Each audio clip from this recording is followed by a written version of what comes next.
විදුලි බිලට අද ඉඳලා NPP රජේ තියෙනකන් අත තියන්න එපා.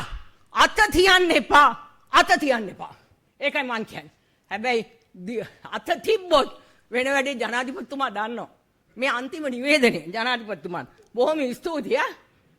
මා ආරාධනා කර සිටිනවා.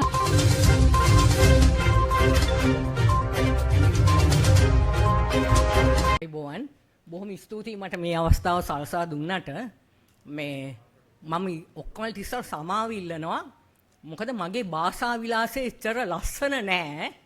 ඒකින්ද මට අදහස් දක්වන්න ආවේ මම මහජන උපයෝගීතා කොමිසමට සභාවට නැතුව ඔබ තුමන්ලට නෙවෙයි. ඒකින්ද මම ඒගොල්ලන්ටනේ කතා කරන්න ඕනේ. ඉතින් ඔබතුමන්ලා මේ දැන් මේ කීප සැරයක්ම මේ වගේ ඒවා තිබ්බේ ඔබතුමන්ලා හිතනවද මේ මෙතන මේ ආපු අයගෙන් එක්කෙනෙක් හිටියටම නැගිටලා අඟුඩින් පැනපු කෙනෙක් විදුලි බිල වැඩි කරන්න එහෙම කියයි කියලා හිතුවද? ඇයි අනේ උගලන්ට තේරෙන්නේ නැද්ද? මේකට වැය කරන මුදල අපේ මහජන මුදල් අවභාවිතා කිරීමක් කියලා. එතකොට කරුණාකර මට අයිතිය තියෙනවා ලංකාවේ ලොකුම සුදුසුකම තියෙන්නේ මට විදුලි බල මණ්ඩලය ගැන කතා කරන්න. මොකක්ද දන්නවද? 2003 හරි 2004 හරි මම ඉන්නේ වැල්ලවත්තේ. මූදු හුලන් තියෙනවා. අපේ විදුලි මීටරේ වීදුරුව කැඩිලා. එතකොට මූදු හුලන් වැදිලා මලකඩ කාලා. ඒතර විදුලි මීටරේ හිමින් යන්නේ. දවසක් මම බලනකොට මේක යන්නේම නැති ගාන. පස්සේ මං ඇඳගත්ත දඩිබිඩි ගාලා ගියා මේ සාකා කාර්යාලයේ තිබුණේ පාමංකඩ. මං දුවලා ගිහිල්ලා මං කිව්වා මේ ඉස්සරහ පිළිගැනීමේ නිලධාරිට කිව්වා මගේ විදුලි මීටරේ අඩුවෙන් යන්නේ මට විදුලි මීටරයක් ඕනේ. එතකොට ඒ මිනිස්සයා එකපාරටම මේසට අත ගහගත්තා. මිනිහා හිතුවා සීනි නැතුව වැටේ කියලා. ඊට පස්සේ ওই සම්බන්ධයෙන් කතා කරන්න නම් යන්න ඕනේ සභා මේ ලොකු මහත්තයා ළඟට. මං කිව්වා ඉතින් අරන් යන්න. ඉතින් එයා අරන් ගියා. ලොකු මහත්තයාට ගිහිල්ලා මං කිව්වා මේ මගේ විදුලි මීටරේ අඩුවෙන් යන්නේ මට වැඩියෙන් යන විදුලි මීටරයක් දෙන්න. ඒ පාර මෙයා බලන් හිටියා. එයා නම් හිතුවා අඟුඩින් මං පැන්නේ කියලා. ඉතින් ටිකක් වෙලා බලන් ඉඳලා පස්සේ බැලුවා නෑ මගේ පෙනුම දැකලා විශ්වාසයක් ඇති කරගෙන නෑ මේ පළවෙනි වතාවට මෙහෙම මේ කම්ප්ලේන් එකක් ආවේ අපිට. හැබැයි අපි දෙන්නම් කිව්වා මේක දවස්වල විදුලි මීටර හිඟයි. ඒ තිබිලත් මට සුමාන දෙකක් යන්න ඉස්සලා එව්වා. හැබැයි දැන් විදුලි මීටරේ විදුලි බිල ගෙවන්නේ අපේ දුව හැම මාසෙම දුව විදුලි බිල ගෙවනකොට මේ වගේ දුවක් හදපු අම්මා නිවුණාවේ කියලා අපේ අම්මවත් මතක් කරලා තමයි විදුලි බිල ගෙවන්නේ. ඒකයි. ඒක පළවෙනි කාරණේ. දෙවෙනි කාරණේ මේ විදුලි බල මණ්ඩලයේ පාඩු විදින්න ගත්තේ 1999 ඉඳන්. තිලක් සියඹලා පිටියේ හිටියේ එතකොට. 1999 ඉඳන් මම කතා කරනවා මේ විදුලි බල මණ්ඩලයට. මේ මොනවාද මේ තිබුණානේ සාකච්ඡා මේ දේශපාලන සාකච්ඡා. එතකොට ජනහඬට ආවා. මේ තිලක් සියඹලා පිටියේ. එතකොට මම කියනවා මේ මිනිස්සයාට මේ අපිට මට ආරංචියක් තිබුණා. එතකොට මේ අපේ රටේ තියෙන මේ මම ලියපු මේ පත්‍ර වලට මම ලියපු ඒවා මේ තියෙන්නේ වැව් වලින් 84%ක් පිරී ඇත්තේ රොන් මඩ නම් ඉවත් නොකරන්නේ ඇයි? විදුලි බල මණ්ඩලය අපේ ජල විදුලියයි අපිට ඕනේ කරන්නේ. ඒතර මේ ජල විදුලිය මේ එක්තරා මහත්තයෙක් කියනවා මේ බණ්ඩාර කියලා මහත්තයෙක් මේ විද්‍යාඥයෙක් මහාචාර්ය බණ්ඩාර රූපවාහිනී channel එකට කිව්වා විදුලි මේ අවුරුදු 50කට අඩි 12ක් රොන් මඩ පිරෙනවලු. මං කිව්වා විදුලි බල මණ්ඩලේ පාඩු ලබන්නේ මොකද? මේ ජලධාරිතාව නැහැ. 84%යි වැව් වල ජලධාරිතාව මේ නැහැ 16%යි. 84%ක් රොන් මඩ. ඇයි මේවා ඉවත් නොකරන්නේ? මං ඒක මේ මිනිස්සුන්ට පැහැදිලි කරලා කිව්වා. මේක ඉවත් කරන්න. එතකොට එදා ඉවත් කරුවා නම් අද මම මේ කියන්නේ 1999. අද අවුරුදු 27ක්. මේ මිනිස්සු අදටත් ඉවත් කරලා නැහැ රොන් මඩ. එතකොට මේගොල්ලන්ට 7-5ක් ආය කරන්න අයිතියක් නැහැ අපෙන්. එතකොට මේක නොමිලේ දෙන්න පුළුවන් තරම් විදුලිය. එතකොට මම මේක කියනවා පෞද්ගලික මේ අවුරුදු මේක සරින් සරේ මම කිව්වා මේ මම පත්තරේට දැම්මා ඊළඟට මම මේ තියෙන්නේ 2005 නියඟයට ලෑස්තිද? මෙතන මං කතා කරන අර එල්නිනෝ ගැන. කියනවා මම ඒකත් එන්න එනවා. විද්‍යාඥයෝ මේ ලෝකේ විද්‍යාඥයෝ බයපල කරනවා. අපි මොකද කරන්නේ? තාම අපි ලෑස්ති නෑ නේද? කියලා මං ක්‍රම 4ක් යෝජනා කරනවා. කරන්න විදුලි බල මණ්ඩලයට. මොකද්ද? වැව් ටික සුද්ධ කරන්න. එතකොටත් කියනවා මේ 2003 ඒ කියන්නේ. තාමත් සුද්ධ ඉලා නැහැ. දනුත් නෑනේ. ඊට පස්සේ මං කියනවා මේ සෝලර් පවර් වලට යන්න. මොකද අපි ඇවිල්ලා රාවණ යුගයේ ඉඳන්ම මේ සූර්ය ශක්තිය පාවිච්චි කරපු අය සෝලර් පවර් වලට යන්න කියලා මම තිලක් සියඹලා පිටියටම කියනවා. මේ ඊළඟට මං කිව්වා අපේ රටේ මේ පුංචි දරුවෝ පුංචි බලාගාර හදලා තියෙන ඒ කාලේ. දැන් මේ පත්තරවල දැම්මා ටීවී එකේ පෙන්නනවා. මං කිව්වා ඒගොල්ලන්ගෙන් හරි අහන්න. ආලා පුංචි බලාගාර වලට යන්න කියලා කිව්වා. හැබැයි ඒව ඩීසල් නෙවෙයි. හොඳද? ඊළඟට මං කිව්වා ලංකාවේ කුණු ප්‍රශ්නිකුත් එනවනේ. මං කිව්වා හැම දිස්ත්‍රික්කයකටම කුණු මේවා වලින් ජීව වායුව හදන ඒකක හදන්න. එතකොට ඒ රටේ දැන් අපි දන්නවනේ ඉස්සර මේ ගෑස් කම්පැනි තිබුණා අපේ වැල්ලවත්තේ අපේ ගේ ඉස්සරහම ඒ කම්පැනිෙන් ගෑස් ටික දෙනවා මේ දෙන්නේ පයිප් දාලා මුළු කොළඹටම දෙනවනේ අපි උයන්න විතරයි ගෑස් පාවිච්චි කළේ ඒ දවස්වල. හොඳද? ඉතින් මං ඒව කිව්වා. හොඳද? ඊළඟට මම මේ අර පොත් තුනක් මං තියෙනවා මම රටේ හැම ප්‍රශ්නයක් ගැනම කතා කරලා තියෙනවා. මං විතර රටේ හැම ප්‍රශ්නයක් ගැනම කතා කරපු එක්කෙනෙක්වත් නැහැ. මේ එතකොට මැති ඇමතුරු පැනලා දුවනවා. දැන් පාටලී චම්පක මහත්තයාට මම කිව්වා ඔබතුමා යන්න එපා. දැන් ඉන්න. අපේ කතාවත් අහලා යන්න. මොකද ඔබතුමාත් විදුලි බල මේක ඒගොල්ලන්ට ඒවට වද කියන්න ඕනේ. ඒගොල්ලන්ට පැනලා යන්න බෑ. නෑ මේ මගේ එක්කෙනෙක් ඉන්නවා. කවුරු හරි ඉන්නව නේද? එයාට කියන්නේ මම හොඳට බැන්නයි කියලා. මම බැන්නම් වුණටම. මං කෝ ඕගොල්ලන්ගේ කතාව හොඳම කතාව කියලා අලි ටෝක්ස් දාන්න එන්න එපා. තේරුණාද? අපේ කතා ඊට වඩා හොඳ අලි ටෝක්ස්. මේ මට දාන්න පුළුවන්. අන්න ඒක මතක තියාගන්න. එතකොට මෙන්න මේ දැන් මේකේ තව එකක්. දැන් මම විදුලි බල 2004 ඔක්තෝබර් 4 වෙනිදා ජනහඬට ආවා තිලක් සියඹලා පිටිය මේ චම්දිත සමරවික්‍රම එක කලේ ආනන්ද පියතිලක ඉංජිනේරුවා විදානාරච්චි කියලා ඉංජිනේරුවෙක්. එතකොට මේගොල්ලන්ට මං කිව්වා මේගොල්ලන් ටිකක් වෙලා එනකම් මං ආන් හිටියා මේ ජනතාව අදහස් දක්වනකොට මේගොල්ලන් ඉංජිනේරුවෝ කියලා අලි වංශෙන් මේගොල්ලන් ජනතාවට hina වෙනවා.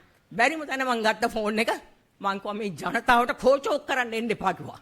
කියලා මං කිව්වා මේ ඕගොල්ලන් මේවා කරන්න ඕනේ. සූර්ය ශක්තියට යන්න ඕනේ. හුලම් බලාගාර වලට යන්න කියලා එදා තමයි මං කිව්වේ. එතකොට මේ මිනිහා කියනවා මේ විදානාරච්චි. මේ මිනිහා කියනවා නෑ අපිට හුලම් බලාගාර වලට යන්න පුළුවන්. හැබැයි ඉතින් චාමුදීත දැන් අපි හුලම් බලාගාර වලට යනකොට අද අහනවා කාලගුණ දෙපාර්තමේන්තුවෙන් හෙට උලන් තියනවාද? නෑ කිව්වොත් අපිට සිද්ධ වෙනවා චාමුදීත හෙට උලන් නෑ. කරන්ට් එක නෑ. ඔන්න අපේ ඉංජිනේරුවන්ගේ කතා මුංග එතනින් එළියට ඇදලා ගන්න පුළුවන් නම් එහෙම ඇප් එකක් හදන්න බැරිද කාට හරි? එතකොට මට අපිට උන්ට පාඩම එදා උගන්වන්න තිබුණා. එදා මම උගෙන්වන උන්ට පාඩම අද උලම් බලාගාර හදලා අද අදානිට දෙන්න ඕනේ නැහැ. තේරුණාද?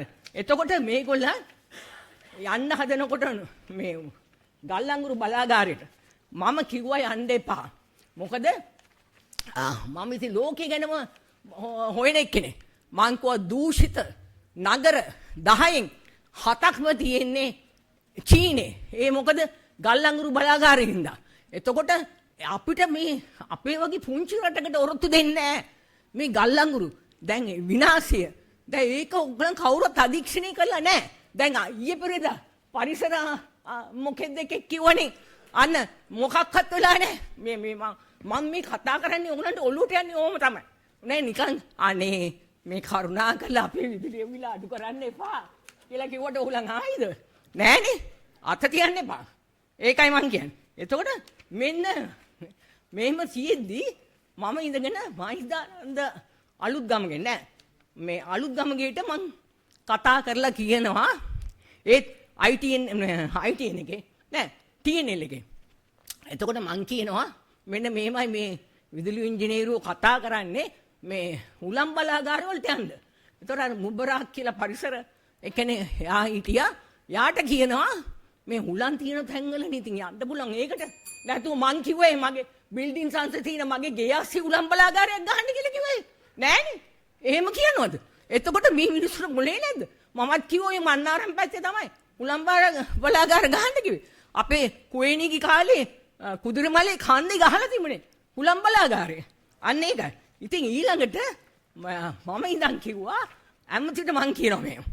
දැන් මේ රංජිත් ෆොන්සේකා කියලා මිනිස්සෙක් හිටියනේ සාමාන්‍ය අධිකාරී. ඒ මිනිස්සයා කියනවා මමත් කතෝලිකයෙක්. මම පල්ලියේ වැලි කැටයකට මුකුත් වෙන්න දෙන්නේ නැහැ.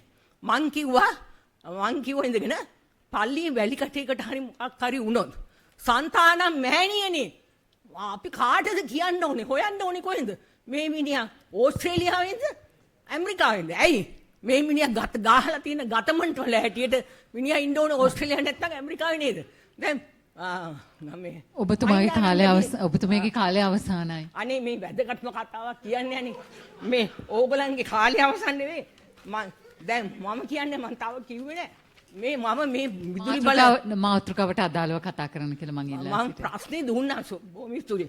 මේ ප්‍රශ්නේ මම දුන්නා කිව්වා හැමෝටම දැන් මහින්දානන්දගේ මුණ අමුතු වුණා. නෑ මේ රටවල් දෙකක් අතර මේ ගිවිසුම ගන්න. ඒකින්ද මේ ගතමන් ගැන නම් මන් දන්නේ නෑ කියලා කිව්වා.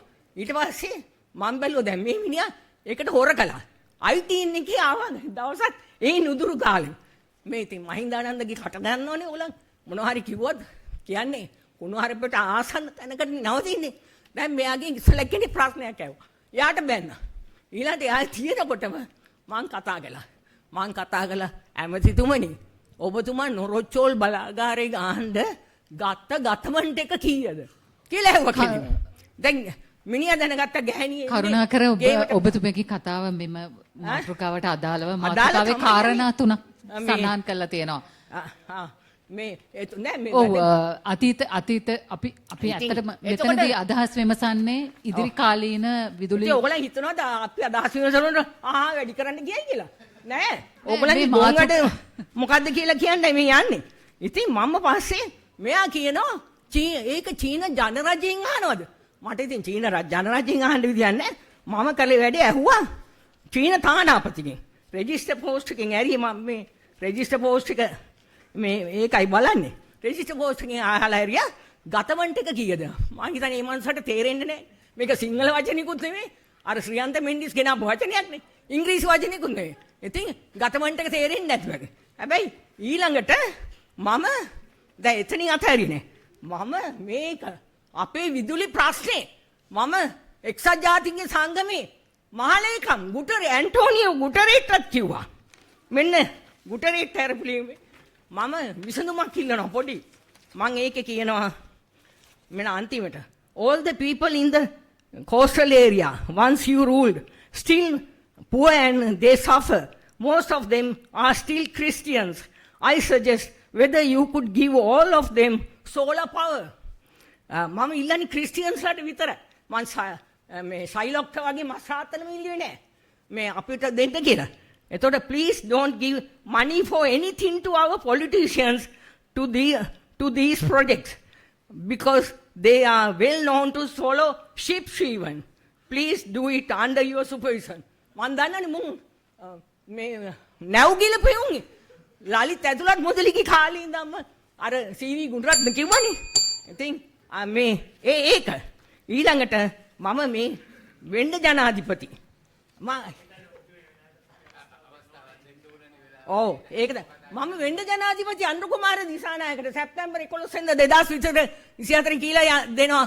ඔබතුමා මේ විදුලිය බල මේ මණ්ඩලේ මේ ආවහම කරන දේ රංජිත් සීමලා පිටියේ ගිහින්දා ඔක්කොම හිටපු අයගේ දේපල රාජසන්තක කරන්න. එහෙම තමයි යන්න ඕනේ ඔය ඇදිට. අපේ විදුලි මේ ඊයේ පෙරේදා අතිගරු ජනාධිපතිතුමා කිව්වා මැයි පළවෙනිදා කරුණාකර නෑ පොඩ්ඩක් මේ වචනේ විතරක් අහන්න. අතිගරු ජනාධිපතිතුමා කිව්වා අර එකක් බස්සන්නම් කිව්වනේ. තුනෙන් එකක්. එතකොට ඒකට බොහොම ස්තුතියි ජනාධිපතිතුමනි. ඔබතුමාට ඒක මතක් වෙච්ච එක ගැන. අනේ ප්ලීස් එපා. මොකද ඔබතුමා මේ කේතුමති රජදාන හදාගෙන යනකොට තව බරක් දෙන්නේ අය අපි. හැබැයි ජනාධිපතිතුමනි විදුලි බිලට අද ඉඳලා NPP රජේ තියෙනකන් අත තියන්න එපා. අත තියන්න එපා. අත තියන්න එපා. ඒකයි මං කියන්නේ. හැබැයි අත තිබ්බොත් වෙන වැඩේ ජනාධිපතිතුමා දන්නවා. මේ අන්තිම නිවේදනය ජනාධිපතිතුමාට බොහොම ස්තුතියි. මා ආරාධනා කර සිටිනවා